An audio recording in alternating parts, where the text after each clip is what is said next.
Un saludo para cada uno de ustedes. Bienvenidos al repaso de la lección de Escuela Sabática número 10 de la Asociación Surcolombiana. Hoy tenemos de nuevo con nosotros el privilegio de tener a nuestro profesor Germán Molina. Bienvenido, Germán. Bueno, la palabra bienvenida, pues es apenas yo pienso que un saludo, Vivianita, porque esta es mi casa, así me siento. Muchas gracias por invitarme.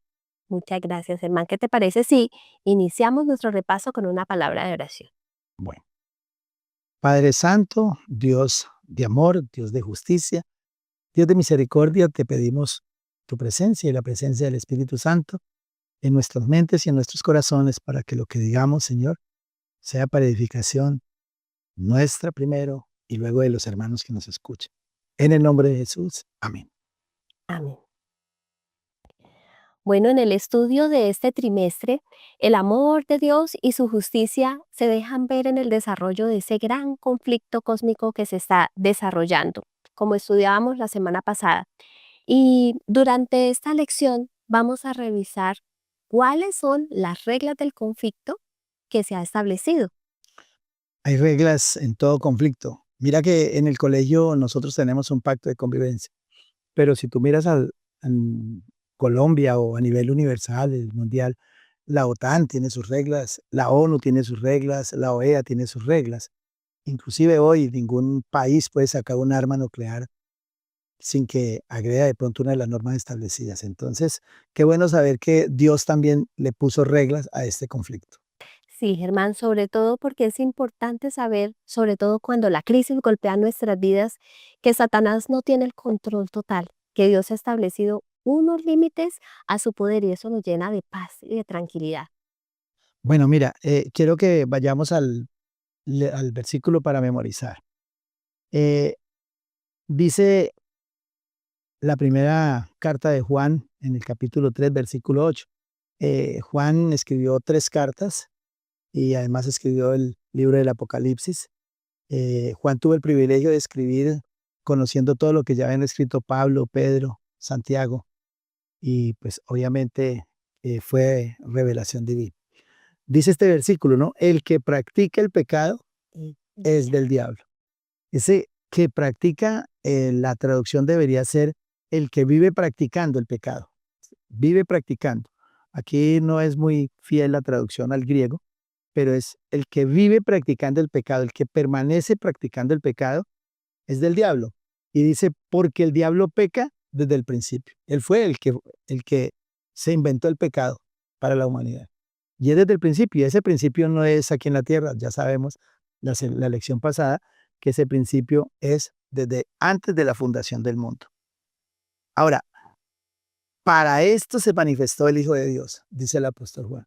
¿Para qué se manifestó? Pues para deshacer las obras del diablo. Por más que el diablo haga cosas, Cristo logró con su vida perfecta, con su muerte en la cruz, con su resurrección, con su ascensión al cielo, con su intersección ante el Padre, deshacer las obras del diablo. Y esas obras nos afectan a nosotros, Vivianita. Y por eso hay que vivir felices porque ya Jesús lo está haciendo. Y no dice deshacer algunas, dice deshacer la las obras, es decir, total. todas, totalmente. Sí, teniendo en cuenta el punto central o principal del gran conflicto, que es la adoración, y recordando cómo Satanás no pudo encontrar un centro de adoración en el cielo, pues quiso tenerlo acá en la tierra. ¿Y qué sucede?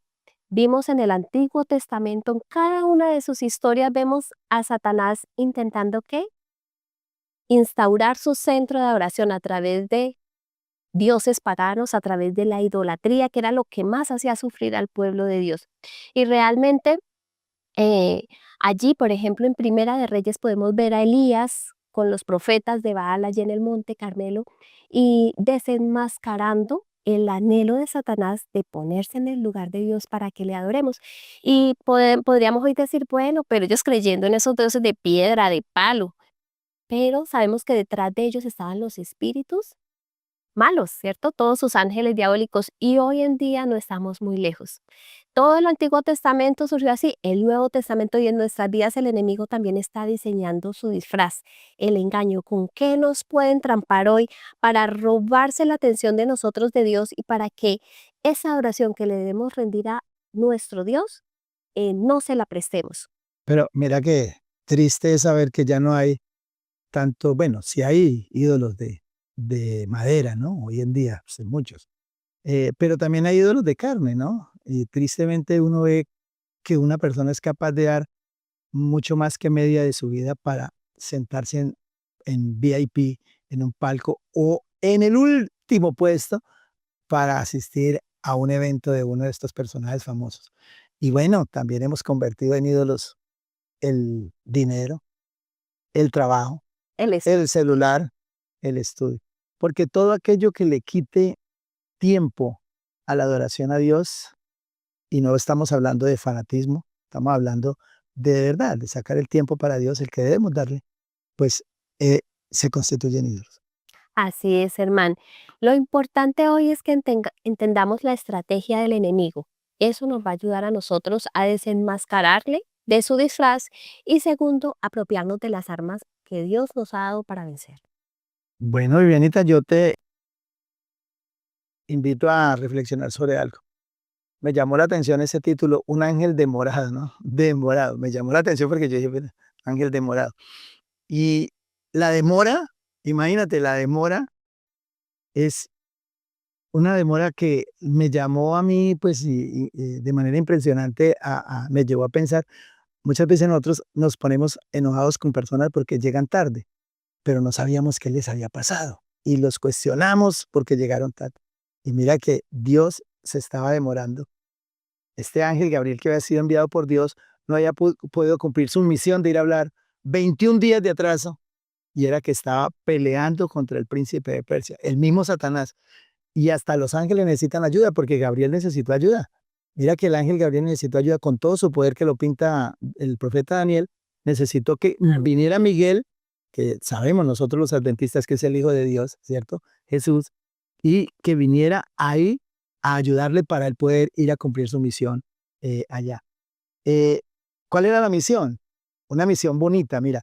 El profeta Isaías había dicho 200 años antes que un hombre llamado Ciro iba a permitirle al pueblo de Israel volver a congregarse y volver a recuperar su templo y su ciudad. Y resulta que lo que estaba haciendo el príncipe de Persia, Satanás, era metiéndose en el corazón de este rey y de su hijo para que no permitieran no se diera ese decreto y no se diera el cumplimiento a la profecía. Ahí, imagínate, esa demora. O sea, Dios se demora también para nosotros muchas veces, ¿cierto? Porque no llegan las respuestas a nuestras oraciones así como nosotros las queremos. Dije, hermano, y allí se deja ver ese límite de tiempo, ¿no? Sí. Al enemigo, pero Dios también limitándose porque Dios hubiera podido actuar con la coacción, pero no, Él respeta las reglas que se han establecido para este conflicto, las reglas de tiempo y también en su amor aún no destruye. Yo pienso que Dios dice, yo no me meto. Mm, Jesús es el que está liderando, ¿no?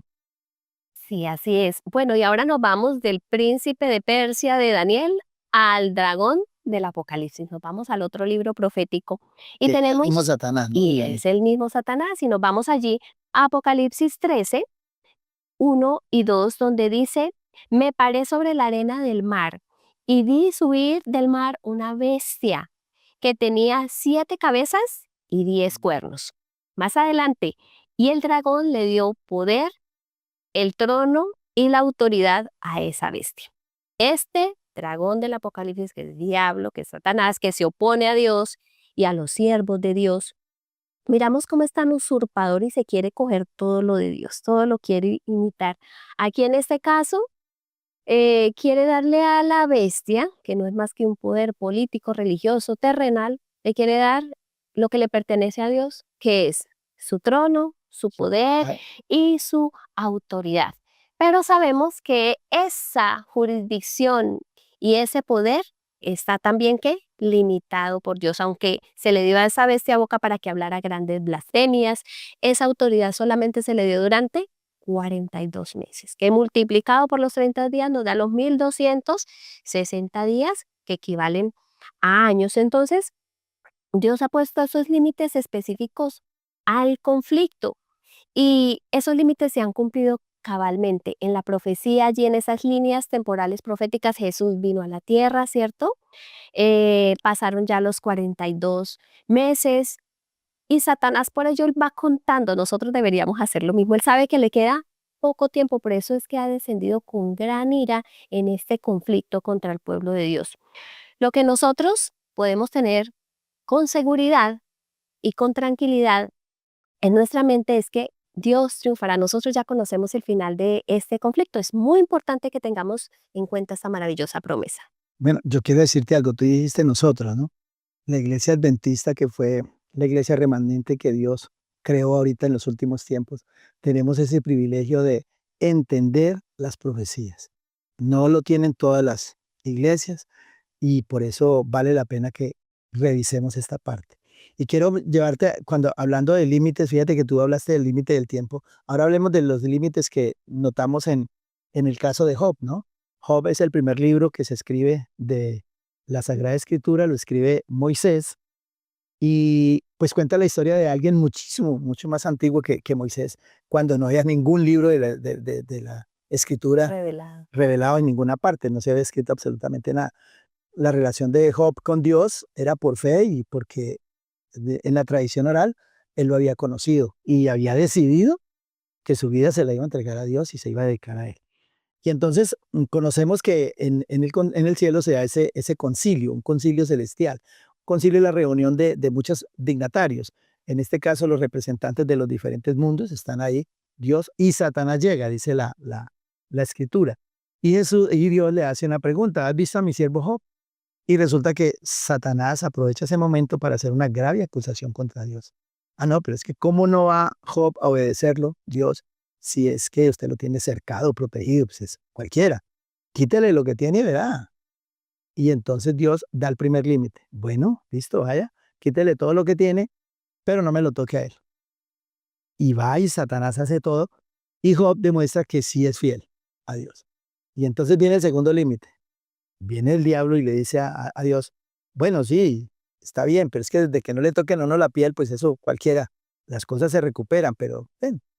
Y entonces Dios le dice: bueno, listo, vaya, hágale lo que quiera, pero no le quite la vida. Otro límite, ¿no? Y ahí, Vivianita, yo digo, bueno, si Dios le hubiera dicho a Satanás ese límite, ¿no? Vaya a la humanidad, vaya a la tierra, ataque lo que quiera, las cosas de las personas, pero no les dañe en su vida. Hombre, qué bien sería, ¿no? Pero Maravilloso. yo pienso que Dios transó con Satanás fue la segunda, ¿no? O La sea, regla, también es la regla en el no les que quite nos la vida, separa. ¿no? No les quite la vida porque Dios nos da la vida y también, pues, pienso que nos permite que la vida nuestra, algunos de esos malos ángeles nos la quiten. Pero a mí me gustaría, pues, que esa regla primera fuera la que hoy nos estuviera rigiendo, sin embargo, pues no es así. Ahora, en esa en eso lo que, yo quiero aquí dar, o dejar claro una enseñanza grande que nos da la lección, y es que, igual que Job, nosotros debemos tomar la decisión, porque no es lo mismo alabar a Dios, amarle y adorarle cuando tenemos todo, a cuando no tenemos absolutamente nada, como quedó Job. Esa decisión debemos tomarla nosotros. Así como amamos a Dios en las malas, hay que amarlo en la buena. En las buenas y en las malas. Y precisamente ese versículo que quedó allí en Job, capítulo 13, versículo 15, aunque me matare, en él esperaré, en él confiaré. Bueno, yo le colocaría, aunque me matare, a él lo adoraré. Ojalá sea también el sentir de nuestro corazón. Y llegamos aquí a la lección del miércoles, donde nos habla del gobernante temporal de este mundo, pero Temporal e ilegítimo, ¿no? ilegítimo. Si es que, como decimos, ¿cómo dejan gobernar a quien no? No es el rey legítimo, pero pues así es. ¿Quién le dio el permiso para reinar? Realmente no se lo concedió Dios, lo concedió el ser humano al pecar. Sobre todo este gobernante que es ilegítimo, ¿por qué? Por su carácter, por sus obras. El mismo Jesús allí, en esta charla con Satanás, podemos ver allí en Lucas 4:6, y le dijo el diablo, a ti te daré toda esta potestad y la gloria, otra vez ofreciendo, Como si fuera él, ¿no? bueno, y estaba hablando con el dueño. Y allí nosotros podemos hoy, al ver y a sentir la maldad de este mundo, preguntarnos por qué Satanás es el gobernante temporal de este mundo, por qué se le permite obrar con poder y a veces con gran fuerza se le da esta jurisdicción tan grande que es la tierra, pero como decíamos anteriormente, hemos sido nosotros los que le damos permiso. Nosotros tenemos unas armas también para limitar al enemigo, el Señor la ha dejado. Así que eh, en este conflicto también hay unas reglas que limitan esas acciones de Satanás, su actuar, su poder, pero mira algo también, en esas reglas el Señor permite que nosotros decidamos, nos da como el libre albedrío, decidan, porque Él podría también coaccionar nuestra mente, nuestro corazón, pero Él no lo hace. Dios también está limitado. ¿Cuántas veces no querría intervenir y eliminar, extinguir la gente que hace tanto maldad en este mundo actuando a través del enemigo? Pero el Señor espera, porque también Él tiene su límite de tiempo y lo que nosotros sabemos es que aunque la gente cuestione la existencia de Dios, su amor y su bondad por todas estas cosas malas que ocurren, vemos que en el Nuevo Testamento llega ya el choque entre dos reinos. Viene Cristo Jesús, como lo leíamos en la lectura bíblica, ¿a qué? A terminar con la obra del enemigo. Y allí vemos que el choque entre la luz y las tinieblas, Jesús viene a destruir el reino de Satanás, solo que el gran conflicto aún no ha terminado. Él ya lo venció, pero hay falta otro poquito de tiempo, como dice Apocalipsis, y el que ha de venir vendrá. Entonces, esto nos da a nosotros el poder de entender mejor lo que está sucediendo, todos estos acontecimientos y tener la certeza de que el triunfo vendrá al final. Amén. Bueno, mira, Vivianita, tú has hablado de límites, ¿no? No sabemos cuáles han sido las reglas que se impusieron por Dios, no sabemos cuántas ni cuáles, ¿no? Eso es un Unas, misterio. Solamente nos han revelado algunas que tienen que ver con el tiempo, los 42 meses que tú decías, tiene que ver con poder. el poder, tiene que ver con que es ilegítimo y temporal, que, todo esto. Pero ahí me llamó mucho la atención esta última lección de los límites y reglas, porque hay algo que nos deja a nosotros una, una responsabilidad grande. Mira, eh, el autor de la lección nos coloca un primer caso y es con Jesús llegando a Nazaret, a su tierra, en donde no le creyeron. Y resulta que Jesús dice, no se pudieron hacer milagros allí. No, se sanaron solamente algunas personas de tantas que había enfermas. ¿Por qué? No había fe.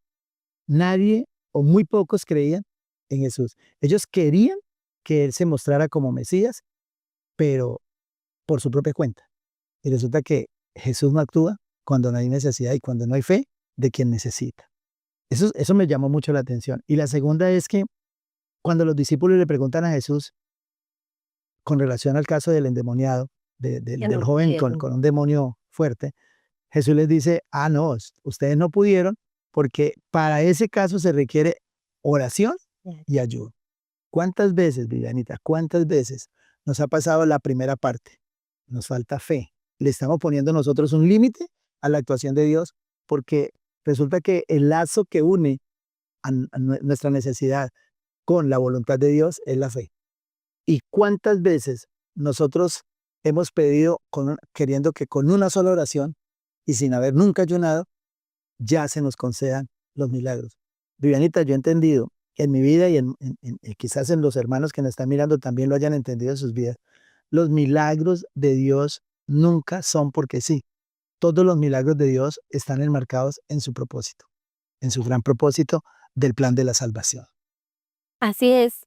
Y yo veo esas armas que el Señor nos deja como esas llaves para abrir los tesoros del cielo, para que la acción divina se manifieste. Ahí la tenemos, la fe, la oración.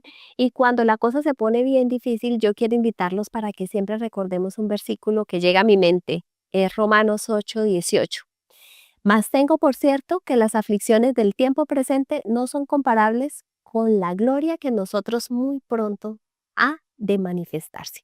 Amén. Esa maravillosa promesa y Germán, llegamos ya al momento de finalizar, de concluir nuestra lección, pero podemos decir con seguridad y tranquilidad que aunque Satanás sea el gobernante ilegítimo de este mundo, su gobierno es temporal. Aunque aún se manifiesta con gran poder, sabemos que el Señor muy pronto le va a quitar ya el dominio y esto va a terminar. Y que debemos hoy, en nuestro mini conflicto, en nuestro conflicto personal que está marcado en ese gran conflicto, tomar esas armas que el Señor nos ha dejado, apropiarnos de ellas porque ellas sí le van a poner límite a Satanás. Vivianita, nosotros siempre decimos que los tiempos de Dios son perfectos. Mira, estas lecciones están llegando en los momentos justos. Y cuánto alimento espiritual hemos Amén. encontrado en este trimestre y en los anteriores, ¿no? Quiero yo hacer una conclusión, pero no con mis palabras, sino utilizando unas palabras de la hermana Elena G. White que escribió hace casi 150 años en un artículo titulado Dios nos cuida. Dice, mira, el enemigo, hermanos, el enemigo no puede vencer al que es alumno de Cristo, al que es discípulo de Cristo. ¿Y cuál es ese discípulo de Cristo? El que ora y anda en presencia del Señor. Cristo, mira lo que hace Cristo, se interpone entre ambos, entre Satanás y este que ora y que anda en los caminos del Señor. Cristo se pone como un escudo, como un refugio para desviar todos los Hermoso. ataques del maligno. Y dice, no hay poder en el ejército satánico, en todo el ejército satánico, que pueda desarmar el alma de aquel que confía en Dios, de aquel que confía en Jesús, con sencilla fe, y de aquel que confía en esa sabiduría que desciende de Dios. Amén. Amén. Bueno, después de escuchar estas maravillosas promesas que nos llenan de esperanza, quiero invitarles para que oremos y cerremos este estudio con una oración. Mi Señor, te damos gracias porque tu amor y tu justicia se revelan en el desarrollo de este gran conflicto cósmico, Señor. Gracias porque tú estás al control. Tú has dejado reglas para esta lucha, Señor, y te suplicamos que cada día nosotros podamos tomar esas herramientas que tú has dejado para que podamos vencer. Gracias porque sabemos que nuestro Señor Jesucristo ya vino y ya venció, ya ha recuperado el reino que te pertenece, Señor. Solo debemos esperar a que termine, que llegue el tiempo del cumplimiento que tú has señalado para el fin de este gran conflicto. Ayúdanos a estar aferrados de tu mano, a caminar contigo y a estar conectados con todos los agentes del cielo para lograr salir victorioso, Señor, hasta que tú regreses. Gracias por el mensaje de tu palabra. En el nombre de nuestro Señor Jesús. Amén. Amén. Gracias, Vivianita. Dios te Bueno, bendiga. amén.